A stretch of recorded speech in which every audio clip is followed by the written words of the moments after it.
Hello everyone, happy tracking channel sa inyo guys. Yun, sa mga naghahanap ng drop side single tire na Elf. Ayan oh. Kita nyo guys sa harapan natin. Single tire na napaka bilis makuha, no? At isa sa mga napakadalang na lang din dumating, no? Walang susi.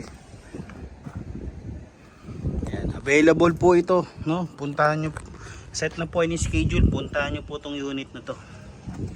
6 stud, oh. 6 stud siya. Hindi siya muli guys ha, torsion type siya, pero muli yung likod. Ayan oh. Gandang unit. Ito condition, oh. Single tire. Oh.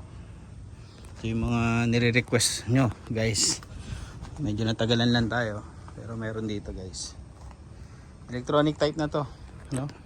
For sure ang engine nito mga 4H 4JJ1 or mga 4H L1 or N series na kasi.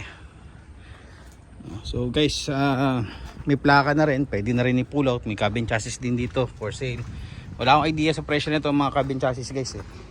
Siguro may 800,000, 700,000. Ayan. So ang engine nito, hindi ko malaman ko ng engine nito, pero NKR. Anyway guys, alamin nyo na lang, no? So alamin ko na lang din, no? Kung anong engine to. Ayan. So happy tracking channel everyone. Thank you. Bye bye and God bless.